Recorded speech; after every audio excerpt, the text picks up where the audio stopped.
Olá pessoal, sou Gesley Alves, mestre, sacerdote de Umbanda e Quimbanda e dirigente do terreiro São Jorge Guerreiro aqui no Espírito Santo de Jacaraípe. E quem segue esse canal sabe muito bem que eu adoro me meter em umas polêmicas aí, né? E é por isso que eu faço reacts nesse canal, porque a verdade ela tem que ser, sim, comparada e exposta. E principalmente a mentira e os falsos seguidores aí do axé. Gente, saiu recentemente uma reportagem sobre o caso da Bernadette Pacífico, né, a mãe de santo, que foi assassinada no seu território, um território quilombola. E o nosso irmão Robson de Oxóssi, ele fez um post, né, assim como muitas outras páginas também fizeram, relatando o caso na página do Giras de Umbanda Oficial. E porventura sempre aparece, né, alguém desinformado ou distraído para fazer uns comentários maldosos. E chegou um pai de santo que eu tampei aqui o nome dele, que eu não quero que ele seja divulgado, mas se vocês quiserem ver todas as respostas, vai lá na página do Giras de Umbanda Oficial no Instagram e procura o post que tá tudo lá. Se o Robson não apagou, não sei como está lá, mas eu consegui tirar esses seguintes prints e o próprio Robson me autorizou a utilizar esses prints aqui para poder falar mais sobre esse caso, ok? Vamos lá. O tal pai de santo, ele pega esse post sobre a morte de uma mãe de santo que foi assassinada a sangue frio dentro de sua casa, diante de seus parentes. Ele faz a seguinte reflexão: não tem nada a ver com perseguição religiosa, nem tolerância religiosa. Vamos passar as informações corretas, porque já soube de outras histórias onde ela afrontou lá os criminosos. Então poderia ser com qualquer líder religioso. Tipo assim, não importa o que ela fez. Se não foi racismo religioso, se não foi intolerância religiosa, então não tem por que você divulgar. Somente pode divulgar se for esse tipo de morte. E ela procurou, é o famoso, você procurou isso, né? Quem mandou você usar saia curta? Claro que os homens vão te assediar. Quem mandou você passar ali? Claro que eles vão te roubar, né? É a famosa forma de você culpar a vítima sobre o ocorrido. Mas o Robson deu assim respostas maravilhosas. O Robson foi lá e comentou o seguinte: o senhor leu o texto ou apenas viu a imagem? Ela fazia parte do povo de terreiro, afirmou Robson. E sim, só questionando. Aí novamente o pai de santo foi lá e respondeu: nosso povo continua sendo perseguido, mas não foi por religião o acontecido, meu irmão. Ou seja, só vale a pena defender o irmão nosso se for um caso religioso. Se o nosso irmão sofreu qualquer outro tipo de violência, nós não podemos defender, né? Só se for caso religioso. Entendi. O escudo da classe religiosa só funciona para isso. Então toma cuidado, hein? Quem frequenta o terreiro desse pai de santo aí, que se você for vítima de qualquer outro tipo de violência, ele não vai te proteger. Só se for religiosa. Novamente o Robson vai lá e comenta. Esse comentário eu não consegui printar tudo, né? Mas ele dá ali um começo muito bom. Ele novamente pergunta: o senhor leu o texto? De onde veio a informação? Acredito que não. Afinal, o povo quilombola e de terreiro não são povos, não são nossos povos. Coloca como se uma carinha de dúvida, né? Acho que antes de comentar, deveria, antes de mais nada, eu acho que é pesquisar muito mais. Perfeito, Robson. Para finalizar essa conversa, ele dá uma chamada muito interessante nesse pai de santo, que é o seguinte: Robson, olha, corações afetuosos para você. A resposta foi muito boa. O Robson coloca o seguinte: ele chama esse pai de santo, marca esse pai de santo e fala: ó, parece que doeu, pai, ou te incomodou, pois em nenhuma postagem você costuma comentar. Aí vem uma postagem de uma pessoa que fazia pelo quilombo e povo do axé muito. Já que não entendeu, ela representava o povo quilombola, de terreiro, cujo filho foi assassinado, lutava por justiça e teve seu fôlego roubado. Se o senhor está achando isso normal, acredito que, além de não entender, quis polêmica. Pois bem, já teve agora. Vou continuar pela luta do povo do axé, porque espiritualidade não precisa de defesa, mas nós sim. Era perseguida por ser quilombola e terreiro. Cheguei a pensar, os representantes que falaram nas reportagens sabem menos que o senhor que está em outro estado. O axé pertence a todos e não aos elitistas. Robson, resposta magnífica. Ou seja, a violência só pode ser relatada por nós se vier através de uma violência religiosa. Os nossos povos de axé não sofrem outro tipo de violência. As nossas mulheres não são violentadas também. Os nossos gays não são violentados. As nossas mulheres e homens trans não são violentados. Os nossos próprios homens héteros cis também não são violentados. Como assim a gente não vai defender esse povo? Tenta nos separar. E tentando nos separar, nos enfraquece. Povo de axé, e povo de axé também é quilombola. Se você não sabe de onde você veio, você não sabe para onde você vai. Candomblé, não importa a nação, Umbanda, Quimbanda, Jurema Sagrada, Catimbó, Terecô, Tambor de Mina, Cabula, Caboclaria, Encantaria, não importa. Se você é macumbeiro, se você toca a sua macumba, se você tem um terreiro, coloca o pé no chão e agradece os quilombola. Agradece os primeiros escravizados que fugiram e firmaram essas sociedades dentro das matas, afastada dos arraiais. Agradece a esse povo como a mãe Bernadette, que luta até hoje por essa representatividade. Esse povo luta para que hoje você possa saravar à vontade dentro da sua casa, dentro do seu terreiro, dentro da sua cidade. Então, ela foi uma vítima sim, ela foi assassinada dentro da sua casa. Não importa, ela poderia ser uma traficante de droga, sei lá o quê. Ela foi uma mulher assassinada dentro da sua casa. Ela sofreu uma violência. Violência não justifica outra violência. Se houve violência, é violência. Se ela era uma criminosa de qualquer caráter, que a polícia apreendesse e o juiz a julgasse. Ninguém tem permissão de matar ninguém porque ela era ou deixou de ser. Mas antes disso, ela era uma mãe que já tinha perdido um filho. Ela era uma quilombola. E ela estava defendendo a sua terra, o seu povo, o seu axé, para que hoje nós possamos cultuar os nossos orixás, entidades ancestrais na maior tranquilidade. Quando é que você foi defender o seu axé na rua, defender o seu axé na Câmara Municipal, na Câmara Federal, ou qualquer outro lugar, qualquer espaço de poder? Pois essa senhora sempre esteve. Agora, para a gente sair dessa atmosfera de fofoca, nós temos que ir para a notícia e buscar a fundo isso aí. Então, agora eu te convido a sair dessa atmosfera de fofoca e vamos nos debruçar sobre um vídeo onde o jornalista eles mostram exatamente o que aconteceu e as motivações. Vamos comigo. Então, vamos lá. Eu separei duas notícias aqui para vocês. Ultimamente eu tenho prezado mais por fazer notícias com mais aprofundamento e menos em quantidade. Agora nós estamos com a Duda Bosch, nossa roteirista, que é membro da Soberana, já trabalhava há muito tempo conosco e agora está trabalhando comigo fazendo roteiros acerca de notícias. A gente sempre preza por pegar menos notícias e pesquisar a respeito delas para poder trazer contexto para vocês e um pouco de reflexão também. Essa próxima notícia que eu vou trazer para vocês, a gente refletiu muito acerca de se a gente trazia ou não. Por quê? Porque a gente podia cair no erro de sermos, digamos assim, sensacionalistas ou pelo menos confundidos com sensacionalistas. E que fique muito claro que a nossa intenção nunca é ganhar número e crescer em cima do sofrimento da classe trabalhadora, tá? Não é nossa intenção. Essa linha às vezes fica muito tênue, a gente se sente compelido a falar de certas coisas, mas não queremos ser interpretados como sensacionalistas, tá?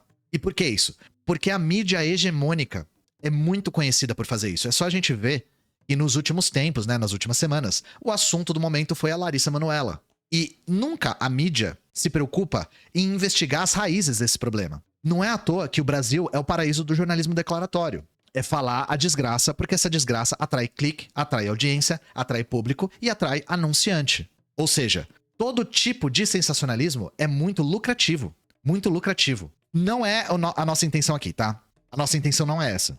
A nossa intenção é trazer e ir nas raízes do problema. É trazer a notícia e refletir sobre essa notícia, investigar essa notícia. Porque muitas dessas notícias, ao serem investigadas, levantam pontos que a mídia hegemônica não quer abordar. Não tem interesse e não quer, e seria negativo para ela abordar.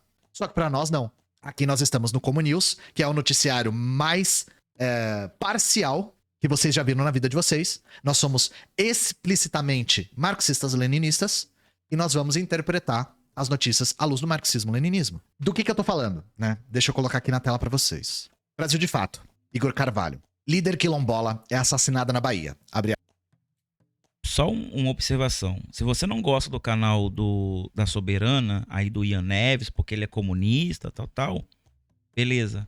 Comente aqui e deixa o link de um canal que seja de direita, que faça uma reportagem como essa aí do nosso povo, tá bom? Vamos continuar. aspas. Estou com o corpo de minha avó aqui no sofá. Ela foi executada. Fecha aspas. E a Lorixá Bernadette perdeu o filho Binho do Quilombo, também assassinado por disputa fundiária em 2017. Primeiro de tudo, eu queria parabenizar o Brasil de Fato pelas matérias. Fizeram a melhor cobertura de longe da questão. E sem o trabalho da Brasil de Fato, eu não conseguiria trazer as informações para vocês aqui. Então, queria aqui dar os créditos e saudar o trabalho dos jornalistas da Brasil de Fato. Agora vocês entendem por que nós refletimos um pouco sobre como trazer esse tipo de coisa? Porque assim que ela foi assassinada, foi executada, muitas pessoas já imediatamente quiseram falar sobre. Eu e a Duda, a gente optou por investigar a situação a fundo e utilizar isso como, digamos assim, a ponta de um iceberg muito profundo dos problemas que acometem essa região. Então a gente vai falar de mais coisas, para além só do assassinato da Bernadette, da Maria Bernadette. Beleza? Então, eu peço licença para vocês para ler essa matéria inteira. Eu vou ler uma outra matéria inteira e depois a gente vai debater um pouco sobre o tema, porque a gente separou bastante coisa, tá bom? Liderança do Quilombo Pitanga dos Palmares, em Simões Filho, região metropolitana de Salvador. Vão lembrando dessas coisas, tá? Região metropolitana de Salvador. E a Lorixá Maria Bernadette Pacífico foi executada na noite da última quinta-feira, dia 17, dentro de um terreiro no município. Bernadette também era coordenadora da Coordenação Nacional de Articulação de Quilombos, CONAC. A informação foi passada ao Brasil de Fato por lideranças da CONAC e da Coalizão Negra por Direitos. Um áudio do neto de Bernadette, cuja veracidade foi confirmada por lideranças quilombolas, confirma o assassinato. Abre aspas. Gente, sou eu. Eu estou com um notebook, eles levaram o meu celular e de minha avó. Foi verdade, infelizmente, estou com o corpo de minha avó aqui no sofá, minha avó foi executada, fecha aspas. Afirmou o neto de Bernadette, que terá a identidade ocultada para que a sua integridade física seja preservada. Abre aspas. Quem puder dar apoio, ficar aqui, venha por favor. Minha avó está aqui no sofá executada. Nesse momento, eu só pensei na vida da minha irmã e do primo dela, que são crianças. Liguem pra polícia, fecha aspas. Pediu o neto de Bernadette. Tá vendo como é interessante a fala daquele pai de santo, como ela é insensível?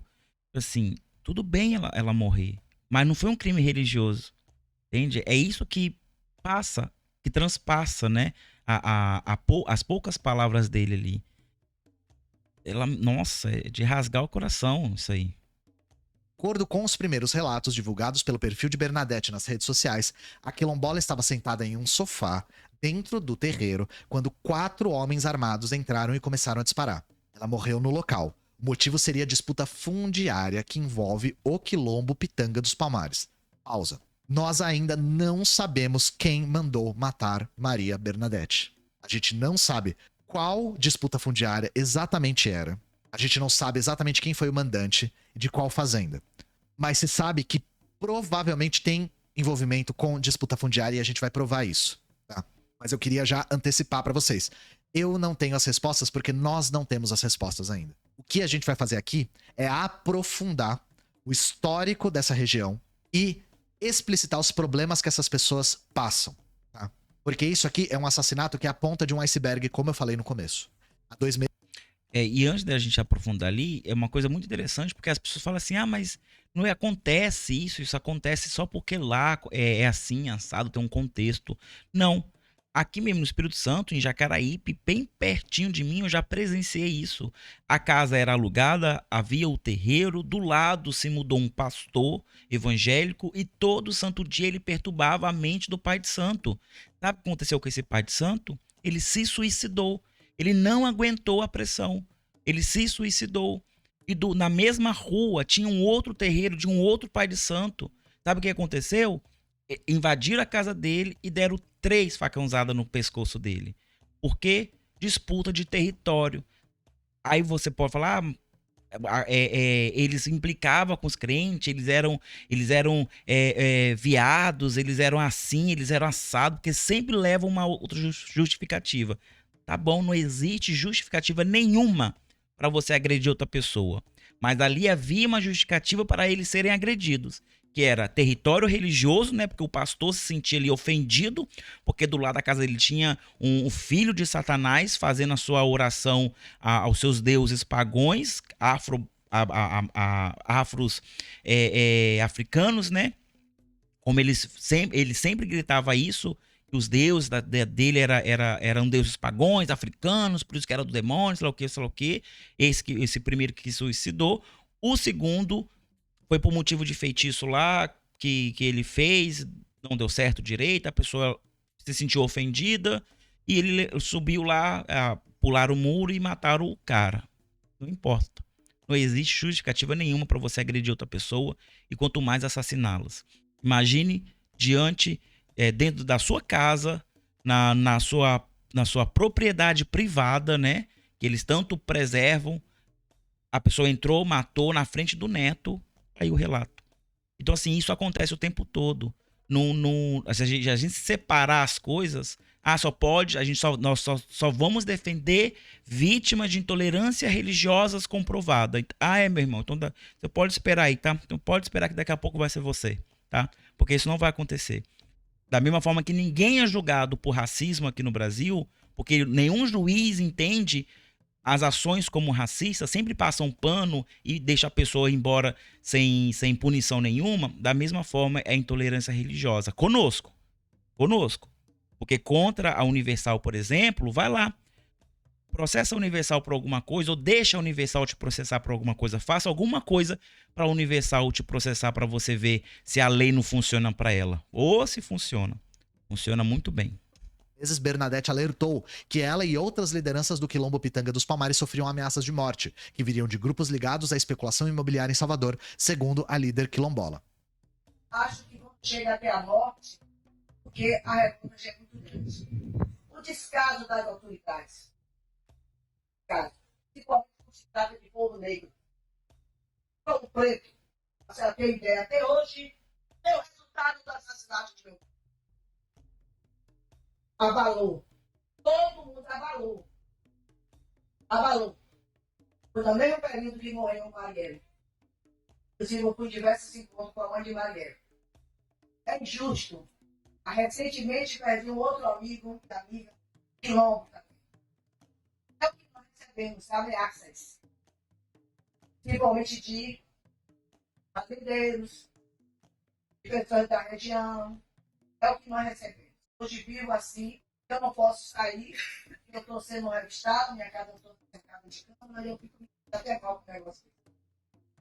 Mas é o que acontece, você sabe. Lideranças quilombolas afirmam que o governo da Bahia não ofereceu proteção aos moradores do quilombo e as ameaças não foram alvo de investigação dos órgãos públicos baianos.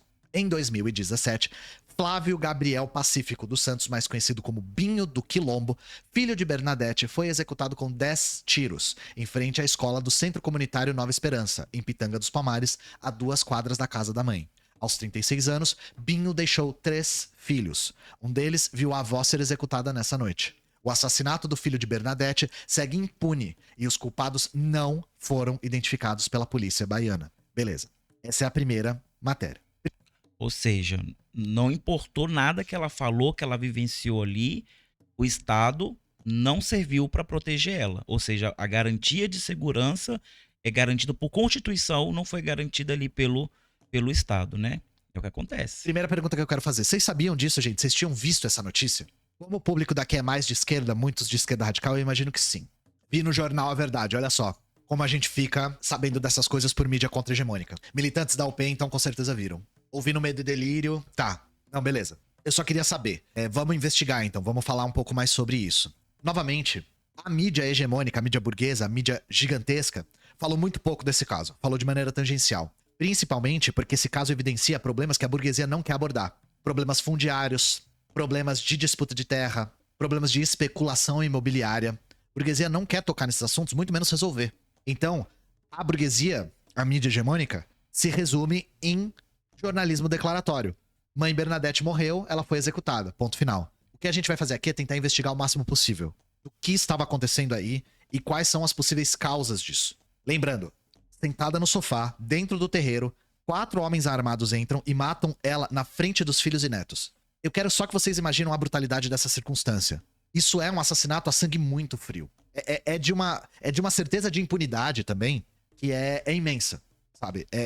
As pessoas que entram na casa de uma pessoa pra executar na frente dos netos e filhos têm muita certeza da impunidade. Então vamos lá. Vamos começar a investigar aqui. Território onde vivia a mãe Bernadette na Bahia é alvo de exploração e ataques desde o período colonial. Liderança foi executada a tiros nessa quinta-feira, dentro da casa e na frente dos netos. Nara Lacerda, no Brasil de fato. Gente, nós não estudamos história pra compreender o passado. Nós estudamos história pra compreender o presente. O presente tá imbuído de passado. E compreender a história do colonialismo no Brasil, compreender a história da ocupação do território baiano, é fundamental pra gente entender o que tá acometendo essa população até hoje. E veja bem, eu tô falando população e não é acidental. Não, a mãe Bernadette não é a única vítima. Ela é só a vítima mais recente. A comunidade quilombola onde foi assassinada a liderança Bernadette Pacífico é alvo histórico de ataques. Matriarca do quilombo da Pitanga dos Palmares, quilombo de Pitanga dos Palmares, na Bahia, ela foi executada a tiros na noite dessa quinta-feira, dia 17. 4 homens armados invadiram a casa da liderança e mataram na frente dos netos. Localizado no município de Simões Filho, região metropolitana de Salvador, o quilombo está numa área marcada por especulação imobiliária industrial, vamos falar muito disso, e pelos impactos de grandes empreendimentos públicos e privados, de acordo com o mapa de conflito da Fundação Oswaldo Cruz. Eu vou até abrir esse mapa para vocês. Ó, aqui nós temos uma cronologia do que aconteceu nessa região, a gente vai falar de tudo. E nós temos aqui, ó, por que eu abri? Para vocês verem o mapa aqui, ó, onde é. Nós temos aqui Salvador, Feira de Santana, aqui é a região, não consigo dar mais um, aqui, ó. Camaçari e Simões Filho. Nós estamos falando dessa região aqui, tá? Pra vocês ficarem mais inteirados, caso vocês não conheçam muito a geografia da Bahia. O território tradicional é reconhecido pela Fundação Palmares desde 2005, mas o processo de titulação ainda corre no Instituto Nacional de Colonização e Reforma Agrária, o INCRA. Nas últimas décadas, a comunidade local tem sofrido consequências sociais, ambientais e econômicas das atividades exploratórias realizadas na região. A área, cerca de 850 hectares, abriga quase 300 famílias originárias do Quilombo e outras milhares de pessoas que vivem no distrito de Pitanga Palmares. Rodeada por atividades petroquímicas, polos industriais, estradas e um complexo penitenciário, a população convive com a contaminação do ar, dos cursos de água, desmatamento, precarização das condições de vida, doenças crônicas e violência. Primeiro ponto aqui, não é só disputa por terra. Nós temos um imenso complexo industrial nessa região, que é um complexo industrial que foi inaugurado no período da ditadura militar. Então vejam bem, a violência da ditadura militar, gente, vai muito além de pessoas capturadas, torturadas, desaparecidas e exiladas.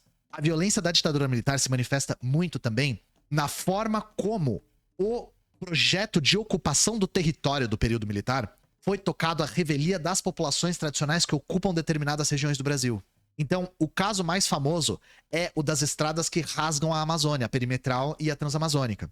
É um projeto de ocupar um território, levar, entre aspas, modernização, só que punindo severamente as pessoas que tradicionalmente ocupam esses territórios. Como se essas pessoas fossem um problema, como se elas estivessem atravancando o desenvolvimento da nação. Então, as raízes disso estão aí, mas elas são mais profundas. Dá uma olhada nesse parágrafo aqui. Desde o século XVII, a região é alvo de exploração, inicialmente por grandes latifúndios e engenhos. As primeiras pessoas a habitar o que hoje é o quilombo de Pitanga dos Palmares se estabeleceram no século XIX. Anteriormente, a área pertencia a um latifúndio que faliu. Gente, não vamos esquecer aqui o que é um quilombo. Um quilombo já começa como uma manifestação de resistência. Então, as pessoas que ocupam esse território já estão ocupando ele como uma forma de resistência desde o 19. Esse histórico é muito profundo. Novamente, nós estudamos história para entender o presente. E entender isso tudo aqui é muito importante. Por isso, novamente, eu queria saudar aqui o trabalho da Brasil de Fato, que fez uma apuração tão detalhada e tão rica a respeito do que está acontecendo. Para mim parece muito óbvio. É como é que essas questões políticas se entrelaçam com as questões de Umbanda. Por exemplo, justamente o que ele fala, é olhar o passado para entender o presente. O que não é a filosofia africana. É isso aí. A filosofia africana, para nós de macumba, é isso. Nós louvamos os nossos antepassados, os nossos orixás, que são ancestrais divinizados, os nossos inquins, que são ancestrais que estão sendo manifestações de Zambi aqui entre nós, os nossos voduns, os nossos caboclos, pretos velhos. Se não é a leitura do passado para nos compreendermos aqui agora, para nos curarmos aqui agora, para evoluirmos e nos desenvolvermos na sociedade aqui e agora. O que é um terreiro, uma roça de candomblé, um ilê axé, se não um quilombo, que você vai, às vezes você passa até 21 dias ali trabalhando em prol de outro irmão. O que é essas coisas se não isso? E questão do território, isso é muito importante. A maior parte de nós não temos uma casa própria. A maior parte de nós temos que fazer os nossos terreiros em casas alugadas. Quando eu procuro um local para comprar aqui, um terreno para fazer o terreiro, eu sempre escuto o seguinte conselho, independente de quem venha, eu sempre escuto: vá para um bairro que está iniciando agora, porque você vai ser o primeiro terreiro a chegar. Depois, quem chegar vai saber que você já está lá. Ou seja, eu não posso comprar um terreno num bairro já pronto, com a especulação imobiliária já acontecendo, porque a sociedade ali não vai me aceitar. E não aceita. Eu já liguei uma vez pro corretor, eu deixei muito bem claro para ele, já me conhecia e tal. Ele falou: Gesley, para que é? Eu falei: eu quero montar meu terreiro. Eu falei: não faça nessa região. Eles não vão te aceitar, eles vão te expulsar dali. E era um bairro nobre. Nobre assim, entre aspas, né? Era um bairro já em desenvolvimento. Então, assim, acontece isso com nós dentro da cidade. Imagine lá onde Deus não vê. Imagine lá desde o século XIX nessa luta. Imagina. São pessoas que lutaram e lutam para que nós possamos ter um mínimo de conforto como macumbeiros. Mas, pelo visto, eles não tiveram, ou pelo menos ela e o filho dela não tiveram esse privilégio, né? Além do jornalismo declaratório, as famílias que ocuparam o território eram descendentes de pessoas que foram escravizadas na fazenda. Tem que salientar isso. A comunidade é certificada com o título remanescente de quilombo, que significa que ela tem origem direta nos grupos e territórios de resistência negra formados no período colonial. Isso já surge como resistência, e essas pessoas estão resistindo até hoje. A mãe Bernadette morreu resistindo, e essas pessoas vão continuar resistindo. Quilombo é uma afronta ao racismo só por existir, exatamente. Quilombo é uma forma de resistência antirracista. É igual uma comunidade indígena, igual eu estava falando a amazônica lá.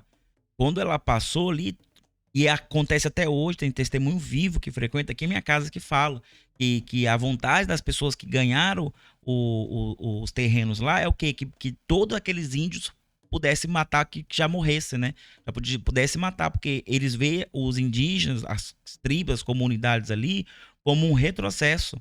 Como se aquela avenida, aquela rodovia ali fosse fazer alguma coisa de grandioso na Amazônia ali. Primeiro que não vai fazer, segundo que não fez, terceiro que aquilo ali é uma porcaria que só atrapalhou. Só drenou dinheiro dos cofres públicos. Não ajudou quem ganhou a terra, que ficaram todo mundo abandonado lá, não ajudou os indígenas, não ajudou a Amazônia, não ajudou no Brasil, não ajudou bosta nenhuma. Foi só uma especulação mesmo dos militares na época, de uma teoria estilo ET de Varginha. Que não funcionou de nada. Ao contrário, atrapalha até hoje os povos indígenas lá na Amazônia. 1967, ou seja, ditadura militar, 6 anos após a fundação do município de Simões Filho, foi instalado no local o Centro Industrial Aratu, que até hoje está em operação.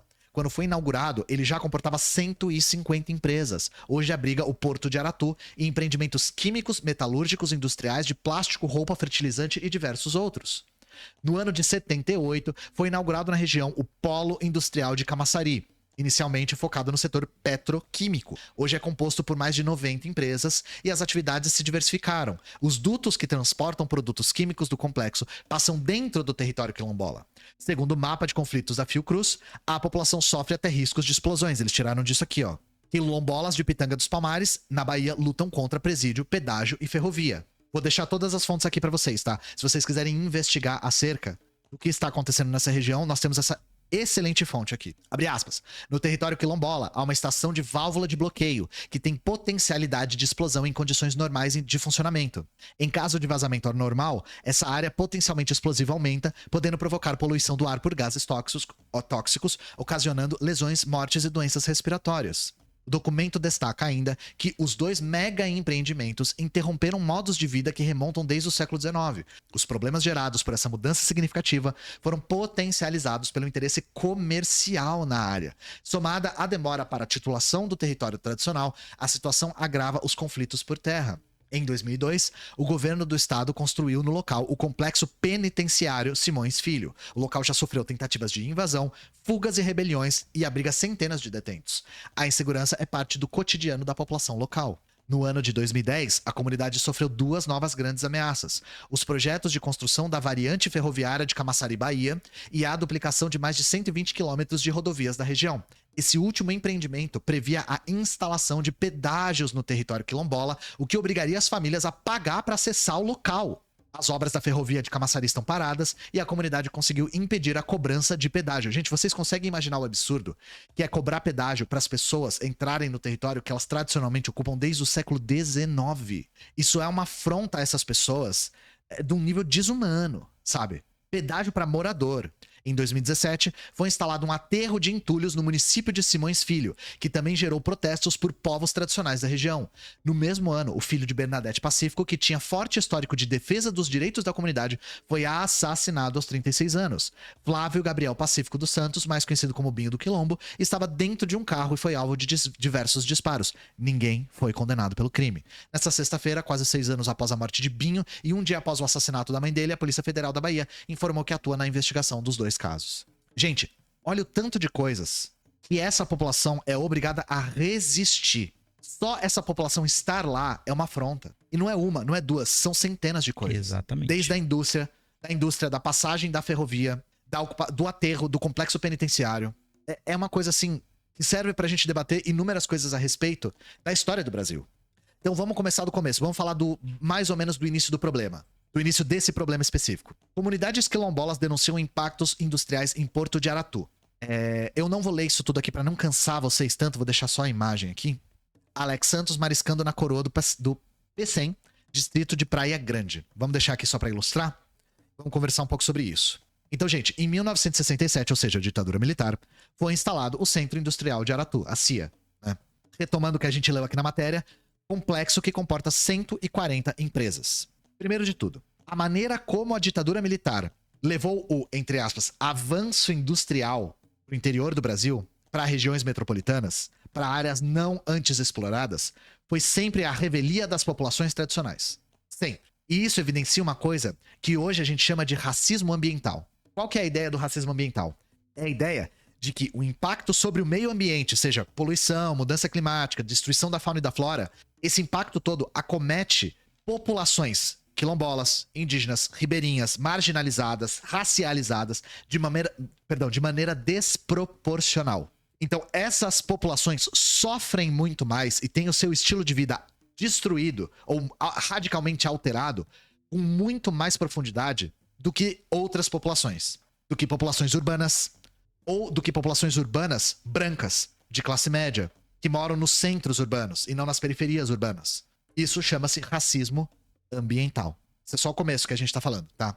Qual que é a denúncia mais comum aqui do Centro Industrial de Aratu? Contaminação por produto químico.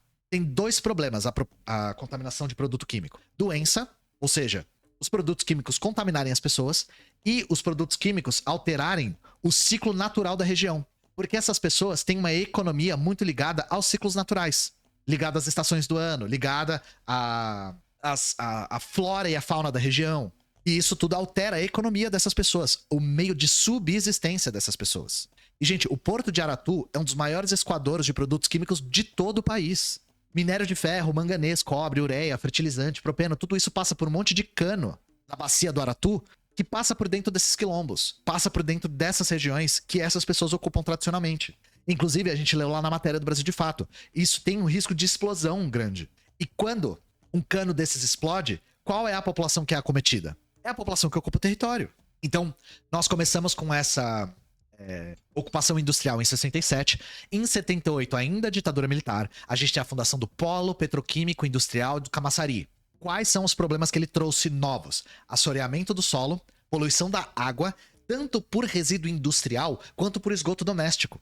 Então, contaminar as águas para a população que depende da fauna e da flora da região para conseguir a sua subsistência, o seu meio de vida, vocês imaginam qual que é o nível do dano causado para a vida dessas pessoas. E isso a gente dá o nome de racismo ambiental. Então eu dou um exemplo aqui. A economia do quilombo muitas vezes gira em torno do artesanato feito com piaçava, que é uma palmeira.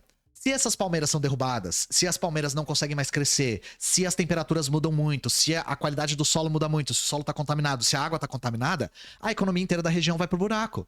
E não existem projetos para recuperar a economia da região, para acolher essas pessoas, para que essas pessoas consigam sobreviver. Essas pessoas são tratadas como um problema, como um estorvo. Então, retomando também o artigo da Brasil de Fato, o quilombo da Mãe Bernadette abriga 300 famílias. Não só essa ocupação industrial alterou a forma de vida dessas pessoas, como eles também estão tendo que lidar com a violência. Violência. Então, a gente falou da poluição, agora a gente vai falar da violência, tá? Retomando de novo, quilombos já surgem como resistência. Quilombos já surgem como uma proteção da violência da escravidão. E eu quero lembrar pra vocês que o Brasil, desde o século XIX, quando surge esse quilombo, já tinha um projeto nacional de privar as pessoas negras, as pessoas escravizadas, de terem terra. O Brasil optou pelo latifúndio como centro da sua economia e optou por privar as pessoas negras de terem como subsistir. Nós falamos que a disputa é sempre entre o capital e o trabalho, e essas pessoas foram privadas de poder trabalhar. Isso é uma coisa que a gente também tem nome. A gente chama isso, para além de racismo ambiental, a gente chama de racismo fundiário. Pretos e pardos têm menos terra e estão mais vulneráveis à insegurança fundiária. Censo agropecuário do IBGE mostra que desigualdade racial histórica se repete no campo. Nara Lacerda no Brasil de Fato. Embora mais da metade dos produtores rurais que praticam agricultura familiar no Brasil se declarem pretos ou pardos, essa população tem acesso a menos terra, está mais sujeita a produzir em locais não regularizados e conta com menor acesso a políticas de crédito.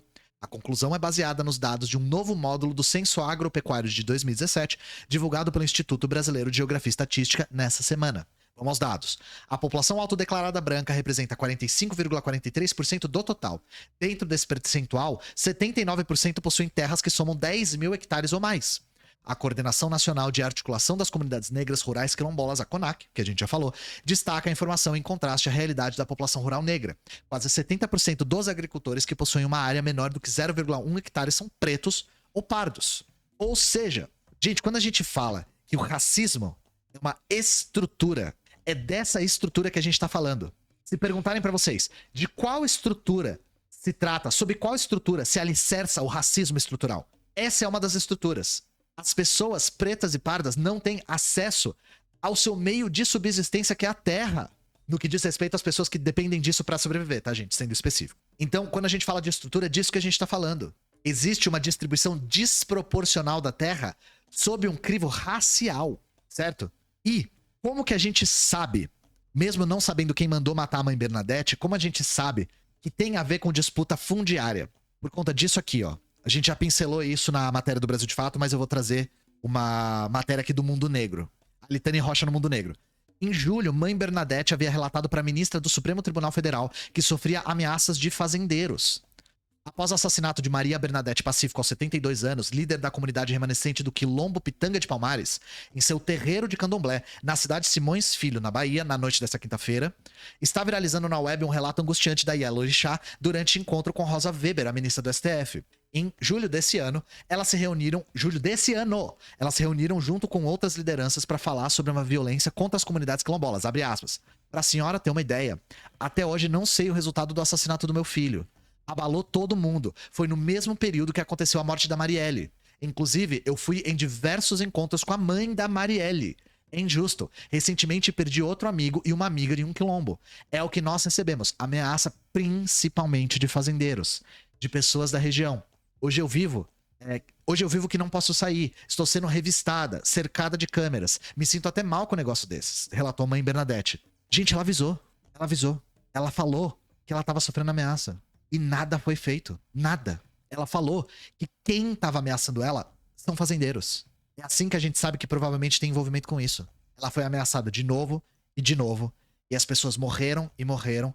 E mesmo assim, nada foi feito. Dá uma olhada nisso aqui, gente. A mãe Bernadette é a última vítima que a gente saiba. Ao menos 30 líderes quilombolas foram assassinados nos últimos 10 anos, diz a entidade. Taiguara Ribeiro e Mariana Brasil. Aqui no Acessa. Novamente, ponta do iceberg. Eu não tenho as respostas, gente. Eu não sei quem mandou matar a Bernadette. Eu não sei como essas pessoas conseguem sair impunes. Porque eu não sei quais rabos estão presos em quais outros rabos. O que eu posso fazer aqui, junto com a Duda, é trazer o máximo de informação possível que a gente tem acesso. E historicizar a questão o máximo possível. Vou repetir. O mais importante de tudo é a gente entender que não se estuda história para entender o passado, se estuda história para entender o presente. Estudando a história dos quilombos, estudando a história da escravidão no Brasil, estudando a história do colonialismo, estudando a história da ditadura militar, as peças vão se encaixando pra gente entender o porquê que essas pessoas continuam morrendo, o porquê que a mãe Bernadette foi assassinada e o porquê que nada acontece. E o porquê que, infelizmente, eu sou obrigado a dizer que provavelmente a mãe Bernadette não vai ser a última. Então é isso. Hoje falamos de racismo ambiental, racismo fundiário, falamos de racismo estrutural e qual estrutura que alicerça esse racismo. Espero que vocês tenham tirado algumas coisas, vou deixar todas as matérias aqui. Créditos pra Duda que fez a investigação, leu o artigo acadêmico, correu atrás, depurou tudo. Sigam ela, por favor. Nada do que eu faço aqui é sozinho. Tudo tem dedo da Duda, da Suede, do Bonzago. Meu editor também sugere muita coisa. Eu não vou falar o nome dele porque ele me deu a permissão, mas ele sugere muita coisa, ele dá muita ideia, ele cria muitas coisas novas. Então eu sou dependente do trabalho de todo mundo. Certo? Certo. Obrigado. Ian, Eu separei 2 notícias aqui. muito obrigado. Cortes do História Pública, é o nome do canal. Aqui na descrição vai ter o link pro vídeo original, se você quiser ir lá assistir. Bom, pessoal, tá aí. Não é só eu que falo, né? Tem muita gente falando também, mostrando. E o que me faz assim, voltar lá pros comentários que nós lemos, né? Cara, será que aquele pai de santo, ele sabia de tudo isso? Será que ele se incomodou porque nós estávamos defendendo uma mãe de santo? Que vamos fazer o seguinte: não, mãe de santo. Nós estávamos defendendo uma mulher que foi assassinada. Melhorou? Não, melhor. Não é mulher. Um ser humano que foi assassinado. Melhorou? Estávamos defendendo um ser humano. Uma parte de mim que está em outro corpo. Que foi assassinado diante do seu neto. Dentro da sua casa. Será que, como o Robson perguntou a ele, será que ele leu a matéria? Porque não foi difícil a gente entender, né? O Ian, que nem é da nossa religião, teve a sensibilidade de buscar, mostrar. Esse pai de santo não. Porque a gente fala assim, nem todo mundo que está dentro do nosso terreiro é estar lutando conosco. Nem todo mundo que está ali está letrado. Nem todo mundo que está ali está ciente, com os olhos atentos sobre tudo. Não pensa que você trabalha e não tem nada, não é porque você é incompetente. Existe um sistema montado para que você não ganhe, para que você não prospere. Se você o seu pai, seus avós, você lutou a vida inteira, luta a vida inteira para ter um pedaço de terra, para quem sabe montar o seu terreiro, montar a sua casa, montar um estabelecimento para você trabalhar com a sua família, você não consegue? Meu amigo, não se preocupa, você não vai conseguir. Sabe por quê? Porque existem sistemas nesse país para que você não consiga. Principalmente se você for uma pessoa de cor, se você for uma mulher, se você for um indígena ou um descendente de indígena ou africano. Existe um sistema aqui, tá? Aí tá falando sobre a questão dos terrenos, né? Esse tal do racismo latifundiário. Gente, a especulação financeira é isso. Quando acontece especulação financeira em um bairro que está começando agora, e geralmente as pessoas que estão na favela, eles querem ir para um bairro que seja melhor. Então eles procuram terrenos em bairros que estão se iniciando agora. Daqui a pouco o pessoal da especulação financeira, especulação imobiliária, eles vão lá, compra outro, já faz um mercado aqui, já faz uma coisa ali. Daqui a pouco os terrenos já estão tão caros que esse povo que era da favela não conseguiria comprar. Isso é especulação financeira. Quem está afastando quem? Quem é que está sendo afastado? Por que esse povo continua na favela? Por que continua sem terreno? Porque quando a pessoa chega lá no banco, ela não consegue crédito. Por quê? Qual é o perfil de pessoas para terem crédito? E por que o Estado não garantiu a segurança dessa senhora diante de uma juíza do Supremo Tribunal denunciando cara a cara? Ela não conseguiu a segurança garantida pela Constituição. Ela não conseguiu nessa situação. Agora imagine eu, imagine você, imagine a sua mãe, a sua avó, imagine o seu pai de santo, imagine o seu irmão de santo, que vai ligar para a PM, que vai ligar para a Polícia Civil, quem sabe se conseguir ser atendido pela Polícia Federal e fazer uma denúncia dessa. Olha, tá tendo intolerância religiosa aqui no meu bairro, de umbanda, de candomblés, não estão me aceitando. Você acha que eles vão? Se a Maria Bernadette, diante da juíza do Supremo Tribunal, não conseguiu a garantia de sua segurança, imagine você. É por isso que nós temos que ficar atentos, principalmente para que essa armadilha de nós contra nós não caia dentro da nossa religião. Não importa o motivo pelo qual você foi violentado. Não existe motivo nenhum para a violência.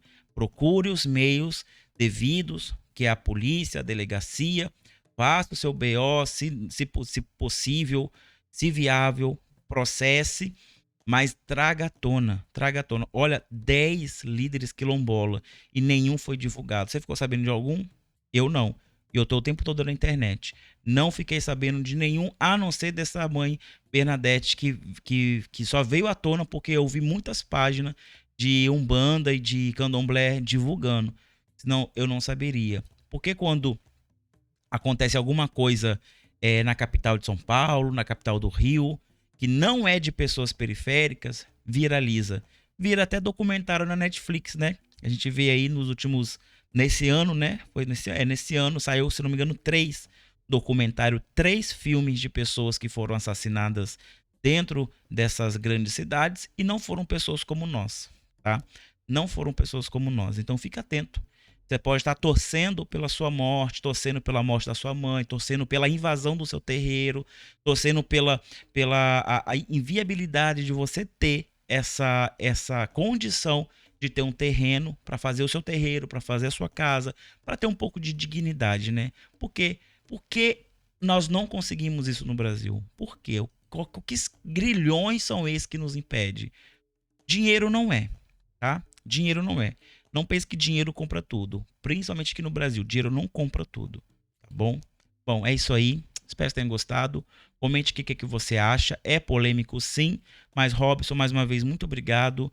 Ian, mais uma vez, muito obrigado. Principalmente pela sensibilidade de lidar com essa informação. Muito obrigado. Espero que você também tenha aprendido alguma coisa. Eu fico pulo da vida com esse tipo de reportagem. Mas é isso aí. Se a gente não se unir, a gente não vai vencer, tá? É melhor até desistir, quem sabe. Até mais.